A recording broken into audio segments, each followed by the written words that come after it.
I missed the sugar. When was I supposed to? Oh my gosh, I totally messed it up. Good thing I just licked the spoon because I just messed it up and it doesn't matter.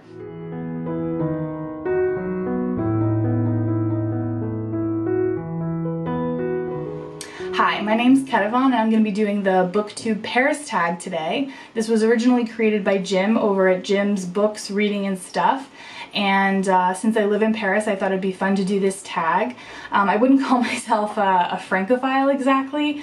I do have a lot of critiques of the French and France as a country, but I do live here because I do love living here and I love Paris, so I thought it would be fun to give this one a whirl. And since I'm supposed to be filming this morning, but also my partner is doing a 50-kilometer bike ride and I want to make a clafoutis for him for when he comes back, I thought I would sort of combine these two things together and bring you alongside the cooking process of a very excellent French dessert. It's my favorite French dessert. And it's incredibly easy to make. Clafoutis is basically just like a custard, I guess, with some sort of fruit in it. So the one I'm making today and the one I think always make is clafoutis aux cerises, which is cherry clafoutis. So basically the only like difficult ingredient in this whole recipe is the cherries. And since it's cherry season, I thought this would be the perfect time of year. But pro tip, I actually never use fresh cherries because pitting them is a pain in the butt. So I always buy them frozen because the quality is great and you really don't taste the difference in the end of the recipe. So I have all my ingredients set out and I have the cherries defrosted. So we'll just get into it. It's basically just flour, sugar, eggs, milk, butter and salt. That's it. And the cherries, of course. And because I don't use the pits, the frozen cherries don't come with pits, I add little almond extract just because the pits of the cherry are what add that like classic almond flavor. So I'm just kind of putting it back in with the fake stuff. And yeah, so let's just, while I measure out ingredients, I'll just get into the questions and answer them as I go. Alrighty, so first things first, I preheated the oven, of course, and I'm going to measure out the butter to melt it and let it cool down because that's the first thing I'm going to use. And the first question on the tag is, what was the last book you read set in Paris? So actually I don't remember. I read 2 books last month that were set in Paris. And I don't remember which one was actually officially last, so I'll just sort of tell you about them both. The more depressing one was called Consent by Vanessa Springora, and that is the memoir of a French woman from Paris who was groomed and sexually abused by a very famous French writer, and he had dozens, if not hundreds, of victims. All of French society knew about him. He wrote many fictional books, non-fictional memoirs about all the sex he was having with these young people. She met him when she was 13 and they started their sexual relationship when she was 14, which was illegal at the time. But nonetheless, no one cared, and by no one I mean literally nobody. Her parents did nothing, her teachers did nothing, multiple medical professionals did nothing, and the police even did nothing. They, came out to investigate it since it was a crime, and I suppose one person cared because they called the police and wrote letters saying this was happening. But when the police actually came out to quote-unquote investigate, that's a very generous use of that term, they basically were like, oh, is everything okay here? Great, we're gonna go now, bye, and didn't do anything. So this is what I meant in the beginning of the intro when I said I have a lot of critiques about French culture, because this is not, an isolated thing. This is a cultural thing. It's way worse here than it is in the US, and it's endemic. And this one woman's memoir is not a singular account. Alrighty, so butter's melted, and then I'm going to be creaming, or not even creaming because it's melted butter, but mixing the butter and the eggs together. So that'll be up next. So anyway, what I was saying about Consent is that is a really important book, not just to understand, you know, general, you know, the Me Too movement. It's part of that, of course, but it really does show an insight into sort of the darker underbelly side of French culture. So yeah, it's an excellent book, not just for the subject matter, but because it's beautifully written. So I highly recommend that one. And then the more fun book was called Half Blown Rose by Lisa Cross Smith, who's one of my favorite authors.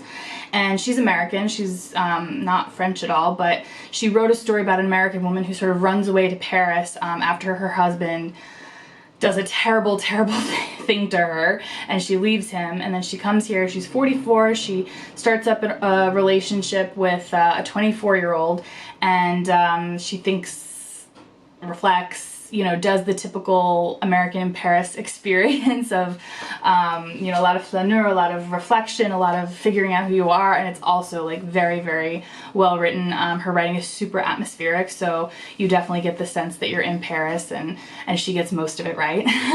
So also recommend that one. I'm gonna be beating now, so I guess I'll see you when I'm done making a ton of noise.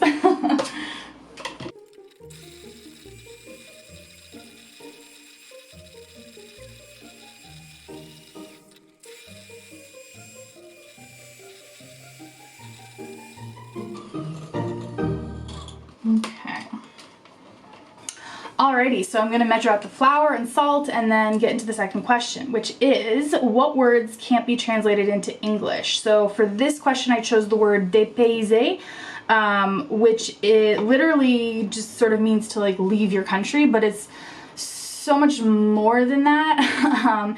It's sort of like the disorientation that results from being not in your own country, and it specifically is like a feeling of disorientation rather than just the fact that you're gone. And when you stick this word into Google Translate, it says to get away from it all, and that sort of makes you sound like, you know, like a mom who needs a break kind of word. And it's while it is still negative, it's or not negative, but like, you know, it's kind of not a great feeling to have, I suppose. It's still not like the negativity is being in the new country, being disoriented, rather than like, I need to get out of here to escape the negativity. So yeah, very hard to translate that one. How many grams of flour do I need? 130. Okay, I'm close. There we go. Alright, so I've got my flour, and then next is my salt. So yeah, that's my word, and then on to question number 3, which is, do you have a favorite book in translation? So for this, I don't even know. I can't even... Does anyone know what their favorite book in translation is? I don't even know what my favorite book is, so this is hard. How much salt? How much salt? A couple pinches. Okay, I don't even need this. So yeah, out of all books in translation, I have no idea, but I did sort of think about all the French books in translation I've read, and I have got to say, it's got to be the Oxford World Classics. I'm sorry, I don't know the translator's name, but the Oxford World Classics version of Les Fleurs du Mal, which is The Flowers of Evil by Charles Baudelaire, who's a very famous French poet, and it's very dark, very twisted poetry, but I read it in college and just fell in love with it. I had a bilingual edition. It's not with me right now, I'm very sad to say, but I loved that book. Annotated the crap out of it, like really enjoyed it. So yeah, I have to say that's my favorite book in translation, if we're talking about just French books, which, why not? This is the Paris book tag. Alright, cool. So next question is, have you read books in other languages? And actually, before I answer that, I'm gonna pause again to do more mixing with my measured out flour. Do I read books in other languages? So do I read books in other languages? So, I mean, I try to read books in French. My French is still pretty intermediate. But I am aiming this summer to read my first book in French, and that's Bonjour Tristesse. I read both translations of Bonjour Tristesse, and I enjoyed it enough to read it again, the other translation. And it's very short. It's a novella by François Sagan, and it's I think the right level of difficulty for me. We'll see. And I really hope I get it done this summer and can kind of give myself the official first full book in French. I mean, aside from things like Petit Prince and, you know, things like that, but children's books, but yeah, that would be my first, and I'm hoping it works. All right, back to mixing.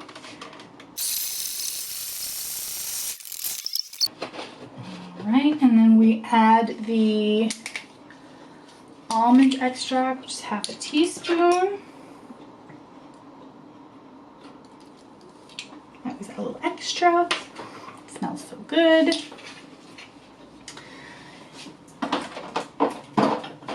Alrighty. Okay, so for the next question, Jules Verne studied at law school in Paris. Do you have a favorite book by Jules Verne? I do not, actually. I've never read Jules Verne. I know that's weird, but I think I read like an abridged version of Around the World in 80 Days, and I didn't realize it was abridged when I was very, very young. So I realized this actually a long time ago, and I decided, okay, I'm gonna get, like, you know, a nice copy. And so I did a lot of research, picked out the translations I wanted. I decided on Oxford World Classics, and was like, okay, I'll just like kind of pre-order them. Like, I'll just sort of find, you know, find them and then see like where it goes. And then I realized that they were out of print and actually very hard to find everywhere except Amazon. So I panic bought them. And so now they're sitting in my bookshelf, and they're very much wanting to be read, and hopefully I have a favorite one of those very soon.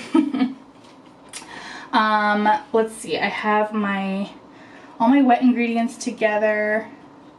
The batter should be smooth. See, it's not quite smooth, and is it just bubbly?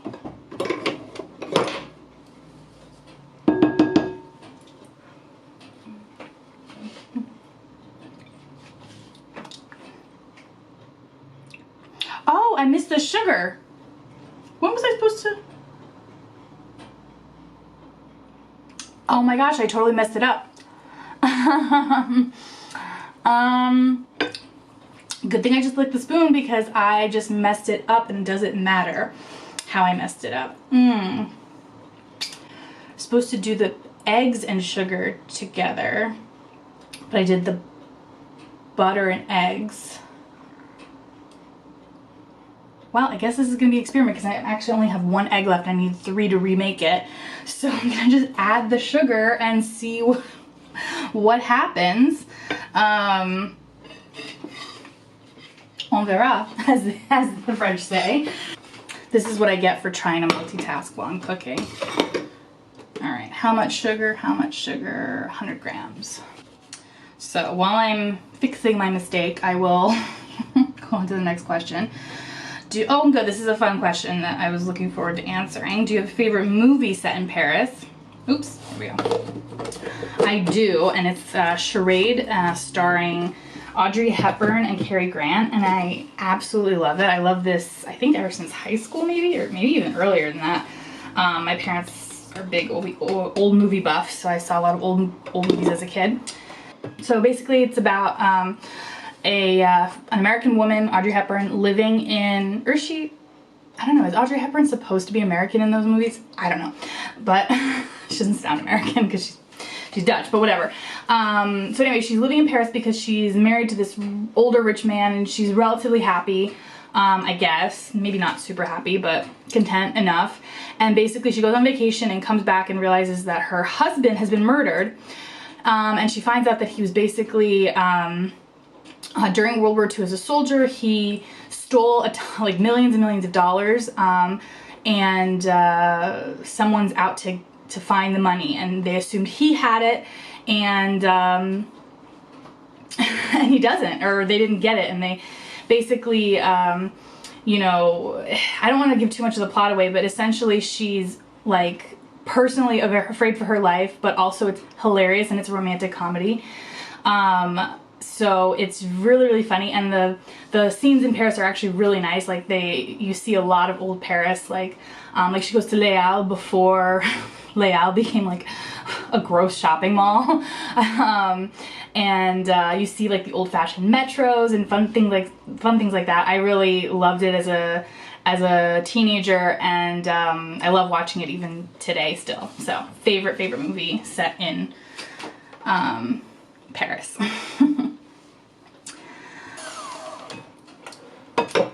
Should I try whisking it by hand? Maybe that'll help.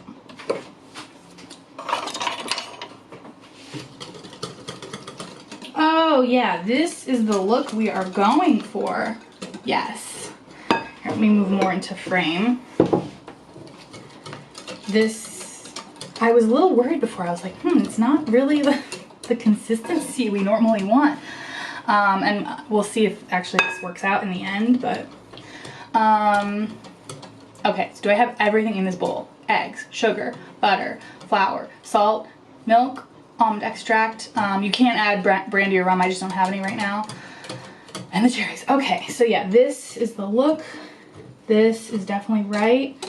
I'm gonna take a spoon just to make sure it's actually all, the sugar on the bottom is all dissolved. And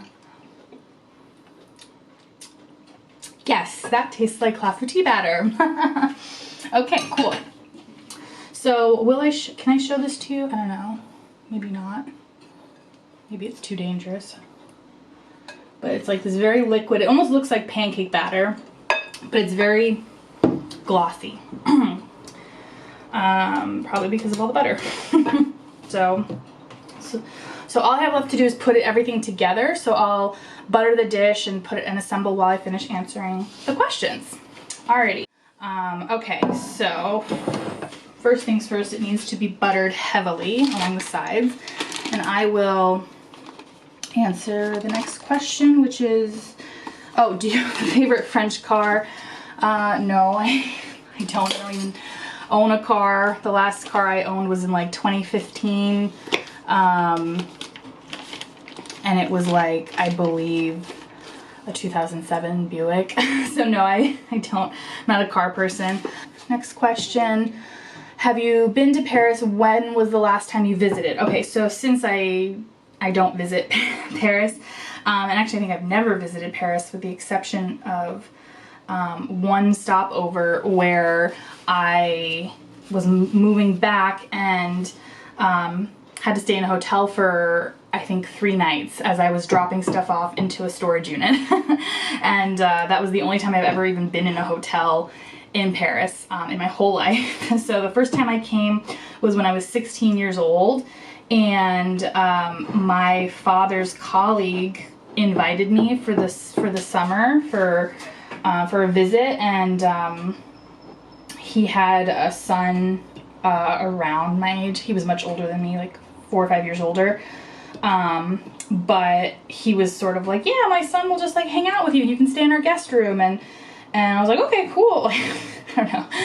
The adults just basically arranged the trip for me, essentially. And I arrived and I stayed there for, I believe, a month. And, oh, that's not true, actually. I stayed in a hotel the first couple nights with my dad on that trip as well. But I didn't book that or anything again myself. So anyway, so I just basically like hung out. You know, he had like stuff to do some days, so a lot of days I just went like by myself. Like he didn't want to come with me shopping, you know, but he definitely took me to all the like touristy things and like, you know, a good selection for a teenager. I wouldn't like drag a teenager around to every museum or anything, but you know, he took me to the important museums. You know, I saw Mona Lisa. I did all the important checkbox stuff. And then I moved here when I was 18 to go to university, and I only stayed here for 1 year. My freshman year of college, and then I transferred to another university, and then I came back again in 2017 to come to graduate school. So that's basically my story with Paris. So now I have to measure out the cherries. So just actually to let you know, I just defrost one, you know, container of cherries. It's like about this much. It's actually too much for the recipe. And I put it in a colander so the juices drain out because you don't want too many excess juices. And then I need 245 grams. It's so specific. 250 I think will be fine. And just start with about half. I think it's about half the bowl, or the bag rather. Is, yeah, or actually it's more like 2/3. Yeah, there we go. So I have my cherries now in a buttered dish, and you basically just scatter them along the bottom. It's not super complicated. But what was the question? Oh, the painting. So I'm not a super big arts person. So what was the next question actually? Favorite French painter. Okay, yeah. So I'm not a big arts person. I'm a scientist. Like, reading is the most creative thing I do. Making YouTube videos is the most creative thing I do. So I'm not super artsy, but Rosa Bonheur is, I think, not as famous for her paintings. I think she's famous for other feminist things that she might have done.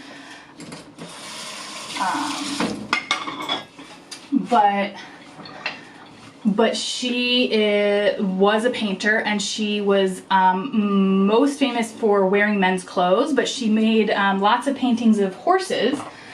And to be honest, I think she's my favorite French painter just because she wore men's clothes. And not only, I mean, she didn't just wear men's clothes. This was a time when it was illegal for women to wear men's clothes.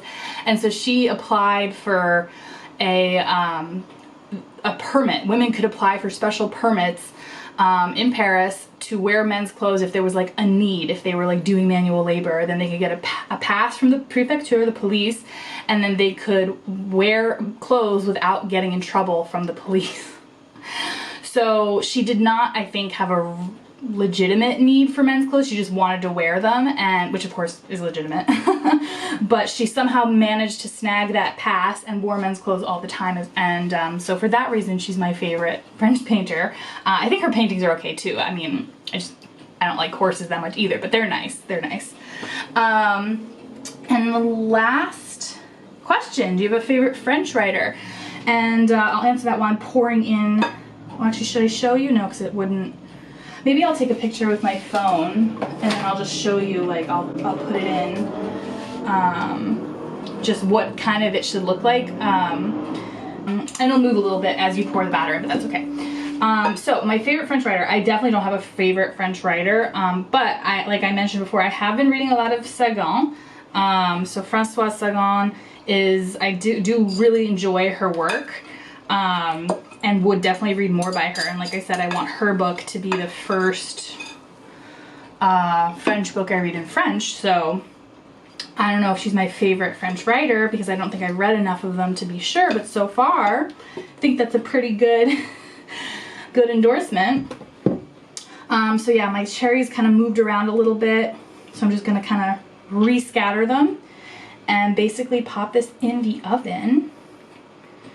And that's that. I'll probably come back later to show you the final product, but it is basically done, and so are the questions actually. So alrighty, so I just pulled it out of the oven, and we'll see, I guess, if me messing up the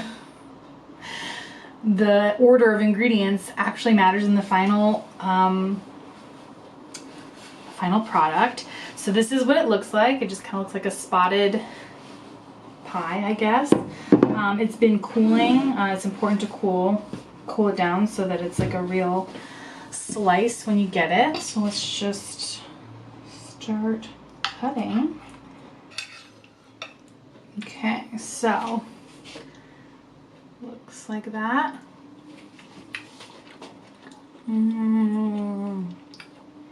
Perfect. It actually didn't make a difference at all, which is great because I didn't want to mess this up. I've never messed it up before. So yeah, so good. So anyway, thank you for listening to my Booktube Paris tag video. And and making clafoutis with me. I'll leave the recipe that I use down below. It's American friendly, so the measurements are in cups and grams. And anyway, I'll see you next time. Bye!